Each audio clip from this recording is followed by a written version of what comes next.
नमस्ते। आप देख रहे हैं समीर जसूजा प्रॉपर्टी और मैं हूं समीर, आपका real estate friend, real estate philosopher और रियल एस्टेट गाइड। आज हम उस टॉपिक पे वीडियो बना रहे हैं जिस पर यूट्यूब पे आपको एक भी वीडियो नहीं बनेगा। ये इंडिया की अंडर कंस्ट्रक्शन इंडस्ट्री की सबसे बड़ी प्रॉब्लम है।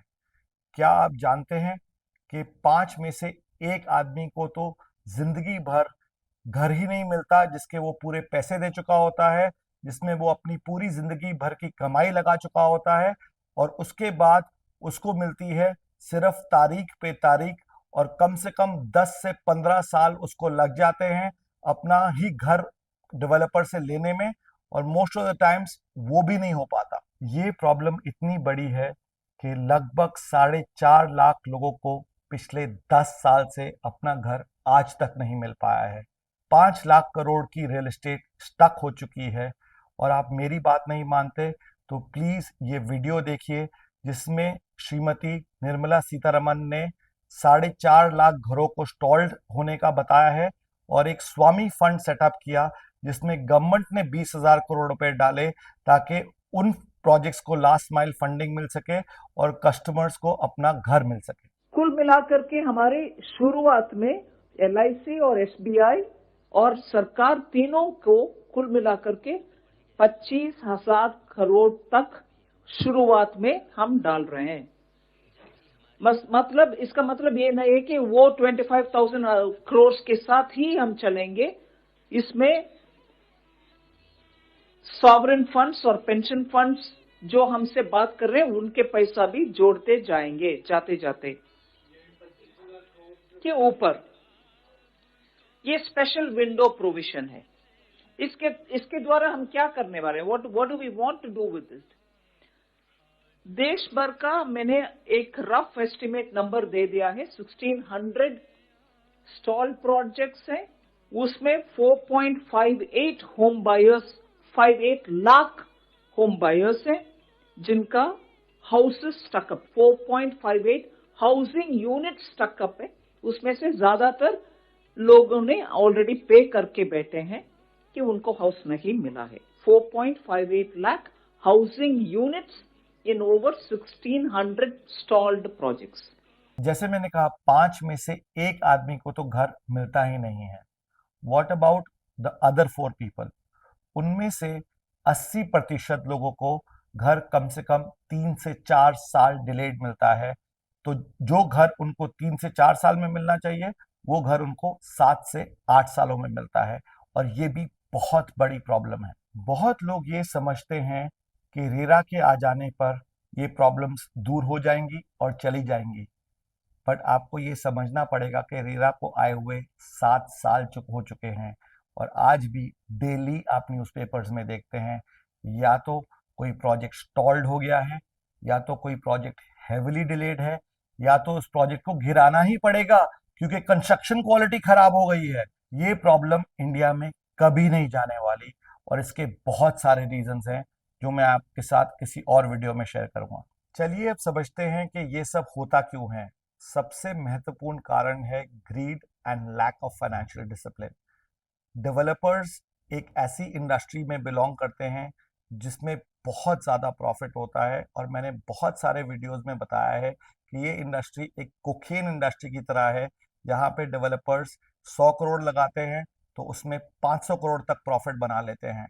और ये सबसे बड़ा कारण है कि उनका फाइनेंशियल डिसिप्लिन उसकी वजह से मेंटेन नहीं हो पाता, और वो ग्रीड के कारण ज़्यादा से ज़्यादा लैंड बैंक खरीदने में लग जाते हैं, फंड्स डाइवर्ट करना शुरू कर देते हैं, बैंक लोन्स लेने की कोशिश करते हैं, और ये सब लीड करता है इवेंचुअल फाइनेंशियल डिजास्टर की तरफ।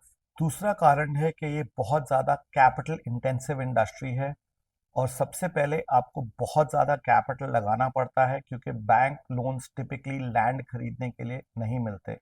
तो डेवलपर 100 करोड़ रुपए का फॉर एग्जांपल लैंड खरीदता है, फिर वो प्रोजेक्ट की मार्केटिंग शुरू करता है, प्लानिंग शुरू करता है, और होप करता है कि प्रोजेक्ट पूरा बिक जाए, और उसके बिकने के बाद ही उसके प्रॉफिट्स बनने शुरू होते हैं।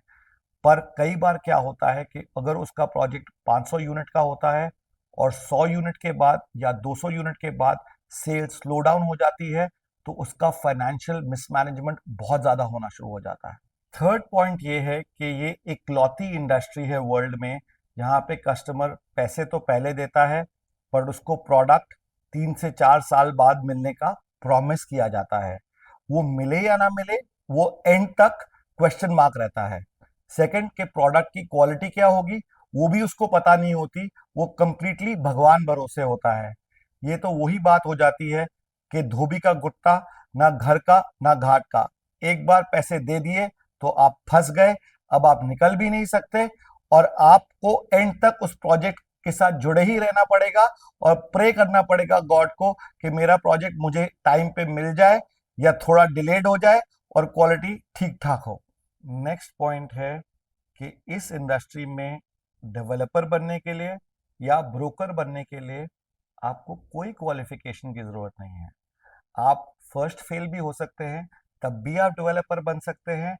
आपने अगर कभी स्कूल गए ही नहीं तब भी आप डेवलपर बन सकते हैं या ब्रोकर बन सकते हैं। क्वालिफिकेशन किस चिड़िया का नाम है ये तो डेवलपर को जानने की जरूरत ही नहीं है। बिफोर मैं नेक्स्ट पॉइंट पे चलूं, मैं आपको ये बताना जरूर चाहूंगा कि मैं खुद एक डेवलपर के पास लीडरशिप मैनेजमेंट में 2 साल काम कर चुका हूं और मुझे डेवलपर्स के साथ काम करते हुए 25 साल हो चुके हैं और मैं लगभग इंडिया के सब डेवलपर्स के साथ काम कर चुका हूं इन सम कैपेसिटी और the other.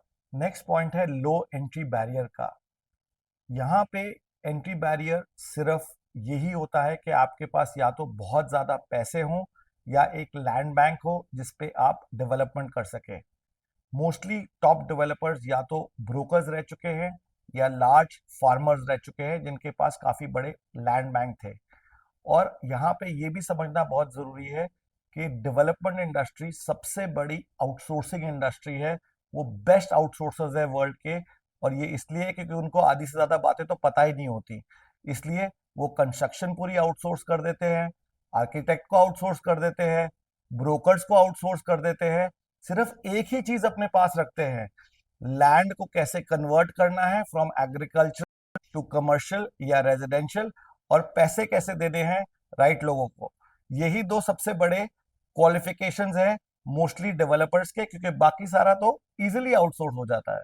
Last point but बहुत इंपॉर्टेंट पॉइंट है जिसकी वजह से बहुत प्रोजेक्ट्स डिले हो जाते हैं, वो है क्लियरेंसेस का। क्या आपको पता है कि एक प्रोजेक्ट को शुरू करने से पहले 30 से 40 क्लियरेंसेस चाहिए होती है, जैसे कि इन्वायरमेंटल क्लियरेंस और बहुत सारी अदर क्लियरेंसेस।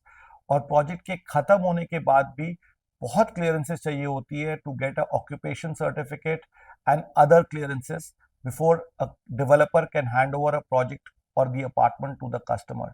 यहाँ पे मैं आपको ये भी बताना चाहूँगा कि रियल एस्टेट इंडस्ट्री की ये मांग हमेशा गवर्नमेंट से होती है कि उनको एक सिंगल विंडो क्लियरेंस मिले अपने सारे लाइसेंस अप्रूवल्स के लिए और प्रोजेक्ट अप्रूवल्स के लिए, जिसमें लगभग 6 महीने से 2 साल तक लग जाते हैं और उसकी वजह से प्रोजेक्ट्स बहुत ज़्यादा अननेसेसरी डिले हो जाते हैं, जिसमें कस्टमर को भी बहुत प्रॉब्लम आती है और डेवलपर्स को भी बहुत ज़्यादा प्रॉब्लम्स आती हैं।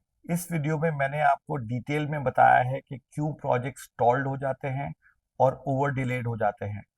नेक्स्ट वीडियो आपके लिए बहुत इंपॉर्टेंट होने वाला है क्योंकि मैं आपको वो सारे रीजन बताऊंगा जिसकी वजह से कस्टमर एक्सप्लॉइट हो जाता है डेवलपर्स के हाथ और क्या वो तरीके हैं कि वो उनसे बच सकता है। If you like our content, would request you to please like, share and subscribe to our channel. It is also very important that if you've recently bought an under construction property or are planning to buy one or know of anyone who's planning to buy one, would request you to tell them to watch our next video very carefully so that we can help them take the right decision. Please also feel free to write to www.propequity.in for any property related queries. We track over 57,000 developers and 170,000 projects across 44 cities. So we will have all the answers for you. This is Samir signing off.